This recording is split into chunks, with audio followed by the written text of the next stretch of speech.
Twist story. Everything at Golden Crest, a prestigious restaurant known for serving the city's elite, seemed calm, until a seemingly routine request turned into an uncomfortable scene. A young waitress, dismissing a quiet boy seated in the back, assumed he wasn't worthy of the restaurant's high standards. Her condescending tone echoed through the lavish space, drawing glances from other guests. But what she didn't know. This moment would become one she would never forget. Before we dive into today's story, tell us, where are you tuning in from? Drop a comment below. And if you enjoy stories that challenge perspectives, be sure to hit subscribe for more compelling twists from Plot Twist Story. Golden Crest Restaurant, a veritable jewel in Manhattan's crown, stood majestically in the heart of the upscale district. It was a beacon of refined dining, a place where the city's elite converged to savor culinary artistry and bask in an atmosphere of unparalleled sophistication. The very name, Golden Crest, evoked images of wealth, prestige, and impeccable service. The exterior boasted meticulously crafted architectural details, subtly hinting at the opulence within. Large, ornate windows offered tantalizing glimpses of the interior, like framed masterpieces beckoning passers-by. Stepping inside was like entering a different world, a sanctuary of elegance far removed from the bustling city streets. Polished wooden tables, each a testament to skilled craftsmanship, gleamed invitingly under the warm, diffused glow of ornate chandeliers that dripped with shimmering crystals. The lighting was carefully calibrated to create an ambience of intimacy and exclusivity, enhancing the dining experience without being ostentatious. Every detail, from the plush velvet seating to the crisp linen tablecloths, spoke of meticulous attention to detail and a commitment to providing an unforgettable experience. Each table was intentionally spaced to offer exclusivity and privacy, allowing guests to conduct intimate conversations or simply enjoy their meal in serene isolation. The distance between tables wasn't just about physical space, it was about creating an invisible barrier, a personal bubble of tranquility within the vibrant restaurant setting. The layout was carefully considered to maximize the flow of service while minimizing disruptions to the diners. The atmosphere exuded sophistication, a delicate balance of luxury and understated elegance. Soft classical music, carefully selected to complement the dining experience, harmonized subtly in the background, mingling with the hushed murmurs of refined conversations. The music was never overpowering, but rather a gentle undercurrent that enhanced the overall ambience. The sounds of silverware gently clinking against porcelain plates and the discreet footsteps of attentive staff added to the symphony of elegance that defined Golden Crest.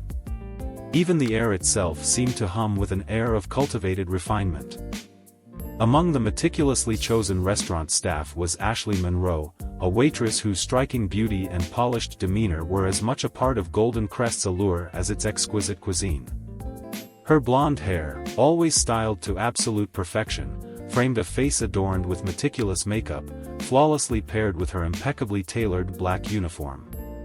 Every detail of her appearance was carefully curated to project an image of effortless grace and professionalism. Her movements were fluid and graceful, each gesture carefully rehearsed to convey an air of sophistication. Ashley's reputation among her colleagues was mixed, a complex tapestry woven from admiration and envy. She was admired by some for her undeniable charm and uncanny ability to win large tips, effortlessly captivating wealthy patrons with her dazzling smile and engaging conversation. However, she was also criticized by others for her perceived overt arrogance and blatant favoritism towards guests who appeared to be of higher social or economic standing. Some colleagues whispered that she treated the less affluent with a dismissive air, reserving her warmth and attentiveness for those who she believed could offer the greatest financial reward. Ashley had, perhaps unconsciously, grown accustomed to making snap judgments about patrons, quickly categorizing them instantly based on their clothing, appearance, or apparent social status. In her mind, wealth equated worthiness, a deeply ingrained belief that influenced her every interaction. Anyone who appeared ordinary or unassuming was instantly relegated to a lower level of priority, receiving only perfunctory service and minimal attention. This biased approach, while perhaps not openly acknowledged, permeated her interactions with guests and subtly shaped the atmosphere of the restaurant. On one particular evening, as the city lights began to twinkle and the restaurant buzzed with activity, the restaurant doors swung gently open, and a young boy named Henry Carter quietly stepped inside. At 11 years old, Henry was small for his age, possessing a youthful innocence that belied his keen intelligence.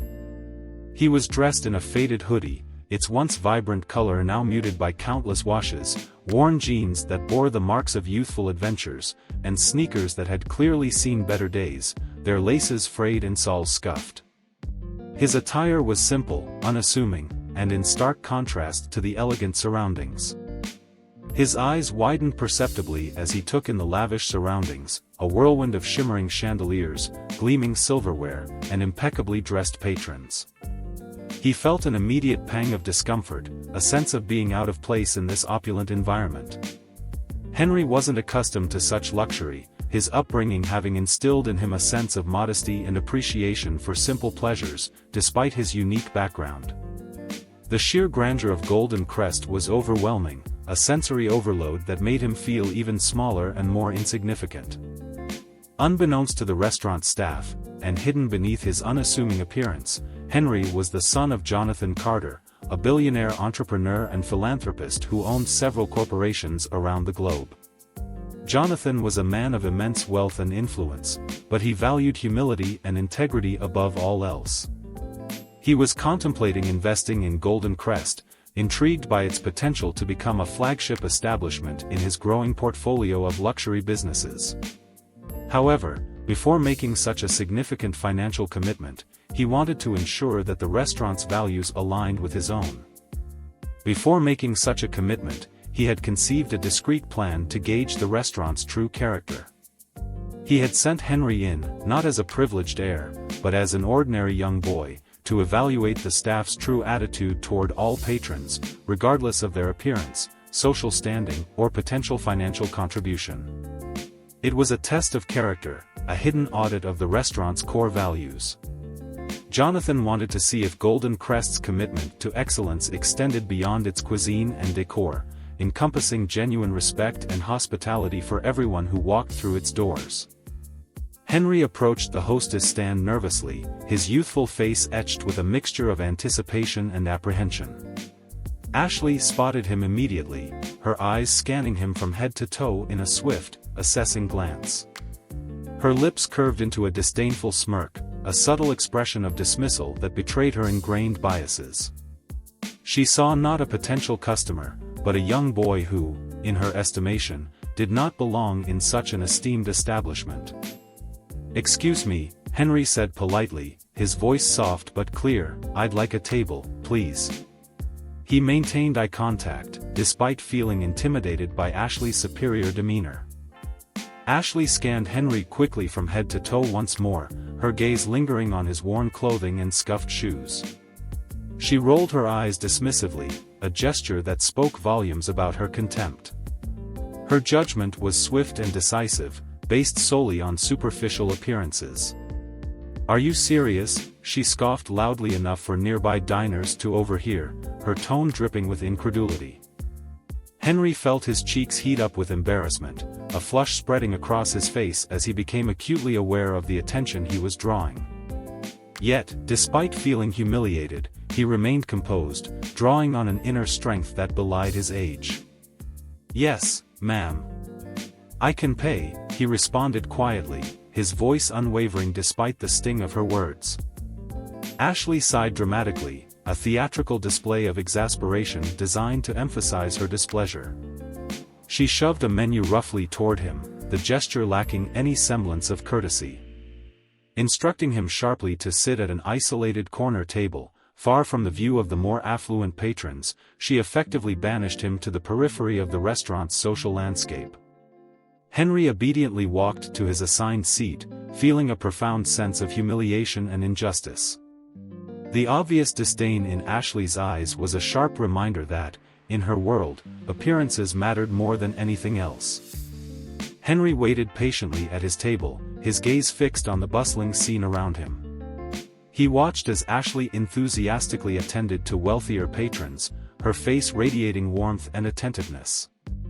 He observed her refilling glasses with practiced ease, laughing heartily at their jokes, and engaging in cheerful conversation, making them feel valued and appreciated.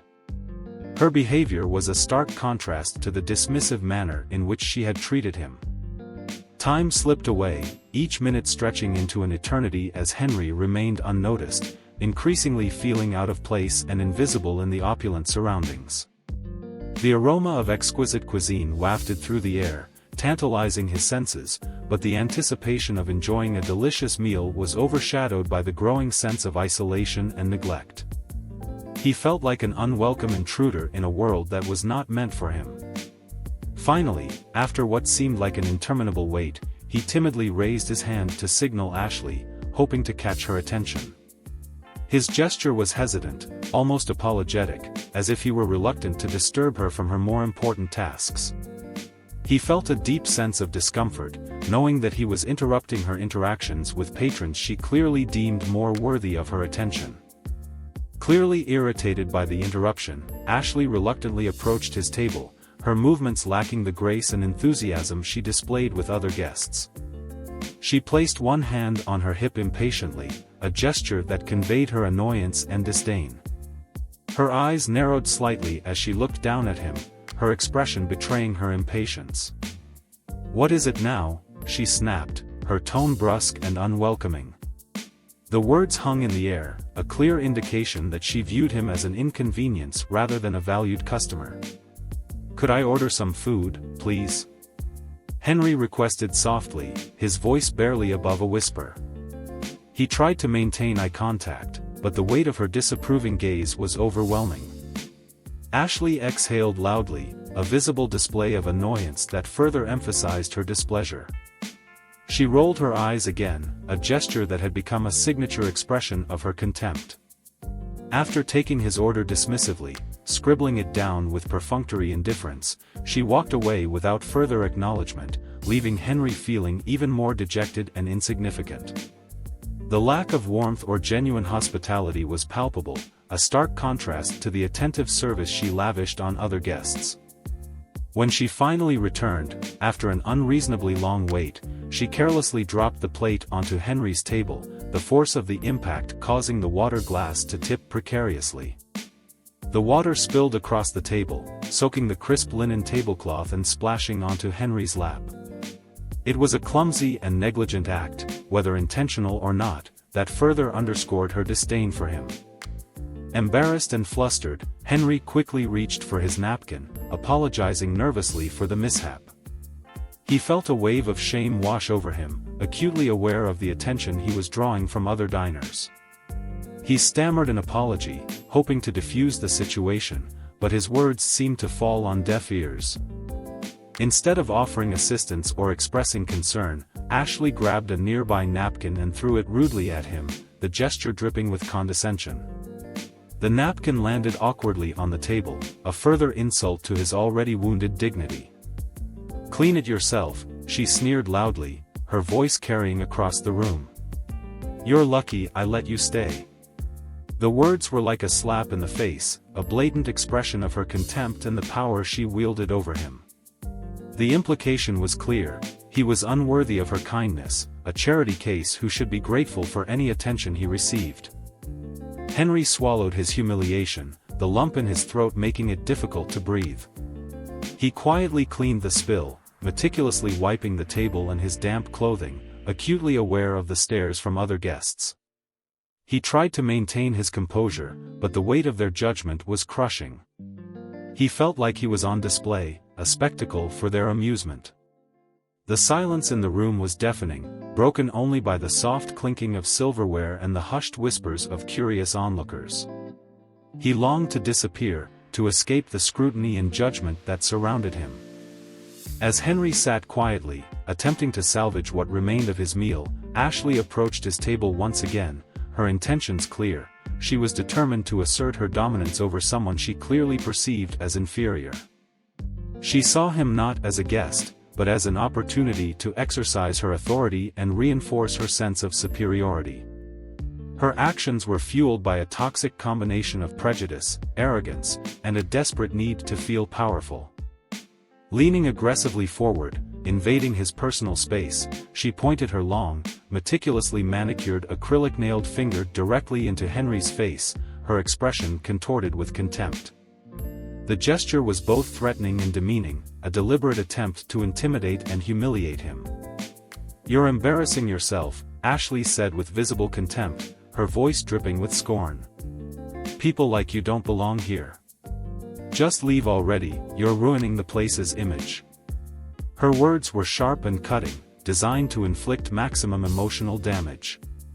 She saw him as a blight on the restaurant's carefully cultivated image of wealth and sophistication, a blemish that needed to be eradicated. Nearby guests watched in uncomfortable silence, their faces etched with a mixture of shock, disapproval, and morbid curiosity. They had become unwilling witnesses to a blatant display of prejudice and abuse of power. The atmosphere in the restaurant was thick with tension, the elegant murmur of conversation replaced by an uneasy silence. Henry's face flushed deeply, the color rising from his neck to his forehead. He felt a surge of anger and indignation, but he managed to suppress his emotions, drawing on an inner reserve of strength and composure. Yet he maintained remarkable composure, his voice steady and unwavering as he softly responded, "I only wanted to eat. I didn't mean to cause trouble." His words were simple and sincere, a plea for understanding that was met with cold indifference.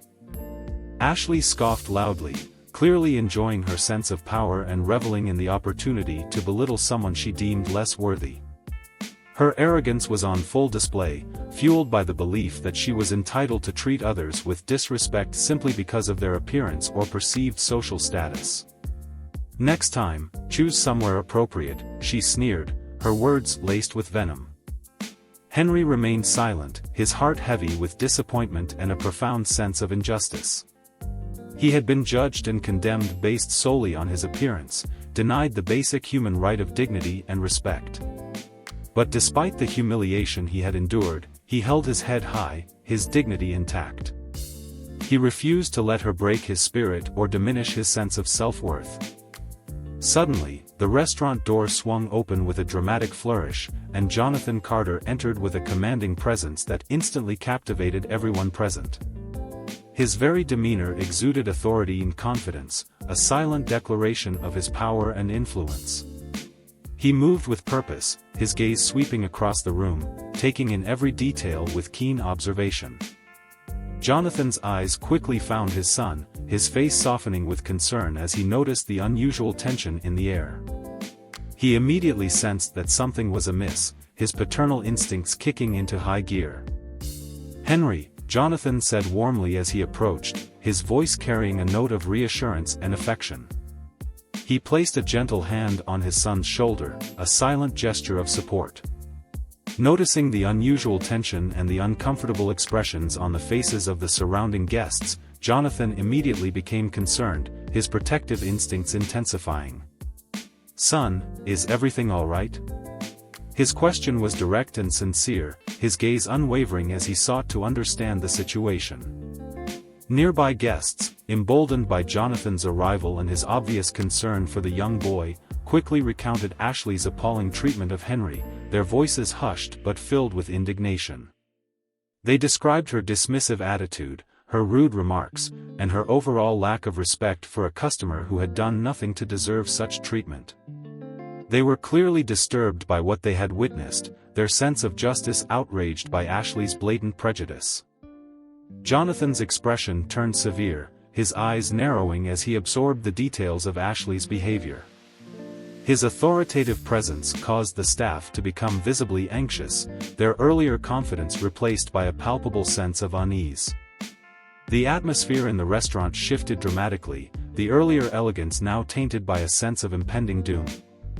Ashley's smug expression vanished completely, replaced by a look of abject fear as the full realization of her actions dawned on her. The color drained from her face, leaving her pale and trembling. She suddenly understood the gravity of her mistake, recognizing that she had not only mistreated a customer but had also potentially jeopardized her job and the reputation of the restaurant. "Mr. Carter," she stammered, her voice barely above a whisper, "I didn't know he was your son." Her apology was hollow and self-serving, motivated by fear rather than genuine remorse. Jonathan's voice was calm but carried immense weight, his words resonating with authority and conviction. "And if he wasn't, would your behavior still be acceptable?" The question hung in the air, a scathing indictment of her prejudice and a challenge to the restaurant's supposed commitment to hospitality. Ashley stared, speechless, unable to formulate a coherent response. She realized that her actions had exposed a deep flaw in her character, a willingness to treat others with disrespect based solely on superficial appearances. Jonathan then addressed the manager sternly, his voice leaving no room for ambiguity. "Is this representative of your establishment? Is this the standard of service that you condone?" His words were a direct challenge to the manager's leadership and a demand for accountability. The manager, deeply embarrassed and visibly shaken, stammered an apology, profusely apologizing for the unacceptable behavior of his employee. He promised immediate changes, vowing to address the situation with the utmost seriousness and to ensure that such an incident would never happen again. Jonathan turned again to Ashley, his gaze unwavering and unforgiving. "You've forgotten the very core of hospitality, respecting every guest, regardless of their appearance, social standing, or potential financial contribution. You owe my son an apology." He emphasized the importance of treating everyone with dignity and kindness, regardless of their outward circumstances. With deep embarrassment and a newfound understanding of the gravity of her actions, Ashley whispered sincerely, "I'm terribly sorry, Henry. I was wrong." Her apology, though belated, carried a note of genuine remorse, a recognition of the harm she had inflicted and a desire to make amends. Following the deeply regrettable incident, Ashley was immediately removed temporarily from her duties serving customers, a necessary step to address her unacceptable behavior and to send a clear message that prejudice and disrespect would not be tolerated at Golden Crest. The management understood the importance of taking swift and decisive action to restore the restaurant's reputation and to ensure that all guests were treated with dignity and respect. In addition to her removal from customer service, Ashley was required to undergo extensive training in hospitality ethics, a comprehensive program designed to address her biases and to instill in her a genuine understanding of the importance of treating all individuals with kindness and respect. The training focused on empathy, cultural sensitivity, and the principles of ethical conduct in the service industry. She was challenged to confront her own prejudices and to develop a more inclusive and compassionate worldview. Management swiftly implemented new standards emphasizing dignity, equality, and respect for all patrons, regardless of their appearance or social standing. These standards were clearly communicated to all employees, and regular training sessions were conducted to reinforce the importance of treating every guest with the same level of courtesy and attentiveness. The restaurant's commitment to these new standards was not merely lip service but a genuine effort to create a welcoming and inclusive environment for everyone. Outside, away from the prying eyes of the restaurant patrons, Jonathan placed a reassuring hand on Henry's shoulder, his eyes filled with pride and affection. He commended his son's maturity, resilience, and unwavering dignity in the face of adversity. "You handled yourself well, Henry. True strength lies in grace under pressure. You remained calm and composed, even when you were being treated unfairly, and that is a testament to your character." Henry nodded thoughtfully, absorbing his father's words of wisdom. He replied, "I learned from you, Dad. You always taught me that everyone deserves kindness, no matter who they appear to be. I just tried to remember that." His simple statement revealed a profound understanding of empathy and compassion, qualities that he had inherited from his father. Jonathan smiled proudly, his heart swelling with admiration for his son's character and his unwavering commitment to fairness and equality. He reinforced this vital life lesson, emphasizing the importance of treating all people with respect and kindness, regardless of their appearance or circumstances. He reminded Henry that true wealth lies not in material possessions but in the richness of one's character and the depth of one's compassion. In the months following the transformative incident, Golden Crest underwent a dramatic shift in its culture and atmosphere. The restaurant not only regained its former glory but surpassed it, becoming renowned not only for its exquisite cuisine and luxurious ambience but also for its unwavering commitment to exceptional customer service and its genuine respect for all guests. The change was palpable, a tangible reflection of the profound impact that Henry's experience had had on the staff and management. Ashley, once arrogant, dismissive, and driven by superficial judgments, underwent a remarkable personal transformation, becoming sincerely humble, empathetic, and dedicated to embodying genuine hospitality and respect. She embraced the principles she had learned during her ethics training, recognizing the error of her former ways and committing to treat every guest with the same level of courtesy, attentiveness, and kindness. Her transformation was a testament to the power of self-reflection and the potential for personal growth. The restaurant's reputation soared, attracting a diverse clientele who appreciated not only the luxurious setting and the delicious food but also the welcoming and inclusive atmosphere. Golden Crest became known as a place where everyone was treated with dignity and respect, regardless of their appearance or social standing. The restaurant's success became a symbol of the power of compassion and the importance of treating all individuals with kindness and empathy. Henry's quiet experience, initially marked by humiliation and injustice, served as a powerful catalyst for positive change, not only within Golden Crest but also within the wider community. His story became a symbol of the importance of treating all individuals with respect and dignity, regardless of their appearance or social standing. Jonathan, deeply moved by his son's experience and impressed by the restaurant's commitment to transformation, decided to invest in Golden Crest, not solely because of its elegance and potential for profitability, but primarily due to the visible transformation and genuine commitment to respect and dignity that he witnessed. He recognized that the restaurant's new values aligned with his own, and he believed that Golden Crest could become a shining example of ethical business practices.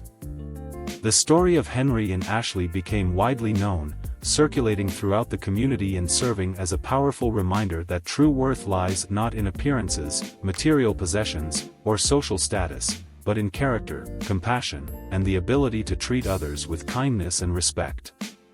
It was a story that resonated deeply with everyone who heard it, inspiring them to examine their own biases and to commit to treating all individuals with the dignity and respect they deserve. Henry, through his modest demeanor, his unwavering dignity, and his profound understanding of empathy, had sparked a profound lesson, one that resonated deeply with everyone involved. Kindness and respect were indeed the greatest forms of wealth, and that the true measure of success lies not in how much we accumulate, but in how we treat others. The legacy of Henry's experience at Golden Crest served as a testament to the transformative power of compassion and the enduring importance of treating all individuals with dignity and respect.